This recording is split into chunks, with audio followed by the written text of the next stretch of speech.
Hi there. I am starting a new feature today. It's going to be called Tuesday's Tips. And I'll be sharing a quick tip about the topic that I'm covering in this week, midweek madness break, career conversations with women in STEM. So this will be a quick little tidbit about that. If you want to check out more information on that, you can join me tomorrow at noon Central to hear what we're talking about. Tomorrow we'll be talking about stopping the thieves. So I'm going to give you a quick tip today on how to claim your work so that you can stop the thieves before they get started. If you want to join Madness, I'll post a link in the comments for you to register. So, idea thieves. You're going to run across them. I hate to say it. It's awful. They're horrible. I don't get it. But I have run across them for years in my career. And there was one particular time frame when they were awful. There was one guy, we'll call him Jack, not his real name, but we'll call him Jack, who every time I gave him information, he was senior to me. He was kind of our team lead. I was just one of the peons. And I was only maybe 5 years in my career. And so I had to give him all the information, and then he sent it to headquarters, which happened to be in Japan. And he was Japanese. Not that his nationality had anything to do with it, but all of his communication was in Japanese because that was the language of headquarters. So I didn't know what he was doing. I didn't know what he was saying, but we'd run in tests, and I'd give him all the data. We'd do the tests. We'd run all this, we'd process stuff. So we'd go run the changes in the process and then do all the testing and write up a report. I'd give it to him, and he'd send it to headquarters. Well, started noticing and this was in the days before email being rampant, so this was a while ago, and so a lot of it was done via fax and would get in earlier than he would. And I would see stuff come in, and I could see where it's coming to Jack, and it would have information, and then he'd have like data, like a graph or data that they were sending back, maybe asking questions, or they just included the original information back. And I noticed it was my stuff, but all appearances were it was coming from, and our Japanese translator told me, yeah, he's saying this was his work. And it wasn't.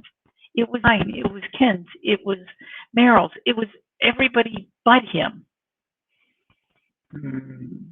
This drove me in. So confronting him was not going to do any good.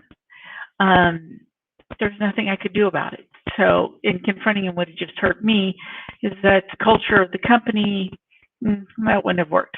So my solution, when I would give him a chart, a graph with the information or all the data, I started putting my name at the bottom, C. Doherty, and then the date.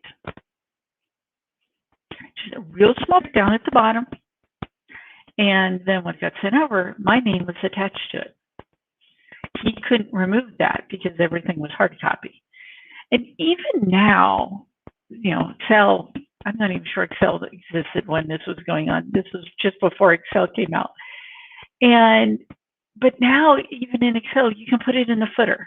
Yes, people can make that go away.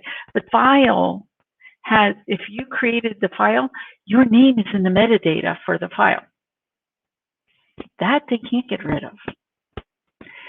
So you can put your name in the footer, name and date in the footer. You can do it in PDFs. You can add your name and date to the bottom of the PDF, or you create it all, you PDF it, and then send it to them, and you have your information at the bottom. It's a lot harder then for them to claim it's your work. Great way to do it. Give you that little bit of edge so that you can make sure they're not stealing your ideas. The other quick, easy way to make sure It's, you can say, that was my work, that was my idea, that came from me. Send it out in an email. It's so much easier than when I had to hand over paper copies, because now you send it out in an email and it's really easy. You save the email and you have a paper trail. You have an electronic trail of when you sent it to them, and you can IT can dig in, when did they open it, what did they do with it, all that stuff. So you can create a trace. So sign your work. It's okay. Even if you're part of a team and you're doing this as a team effort and if this is your role within the team, sign your work. Claim it.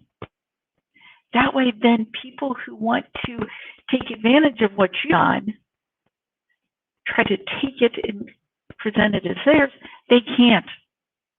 But they can, but it's not going to be as credible because your fingerprints are all over it electronically. Very valuable, and it can help make your case if somebody is undermining you, gaslighting you, doing all of those things that can happen. Stop them in their track. Just sign your work and send it out via email so you have a trail. That's your tip for this Tuesday. Again, if you want to hear more about stopping idea thieves, because I have other things you do and how to respond to them, join me tomorrow, Wednesday, August 4th, 2021 at noon Central. You can register at, I'm going to have to put it in the notes. I just changed website domain, sorry.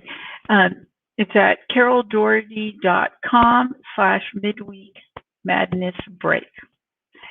So I'll put it in the notes. So you can join me, and I would love to see you there.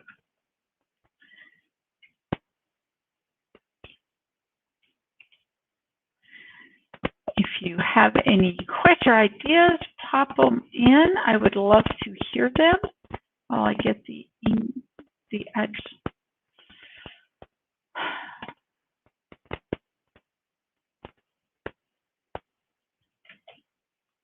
The registration address in the comments, and you can always check it out. It's on, the registration is on the homepage at caroldoherty.com. So join me and we'll talk some more and talk about how you can grow your career in STEM so that you don't have to struggle. You can go from failing to thriving and make a great difference. Have the career that you dreamed of when you started in this business. Have a great day. We'll see you around.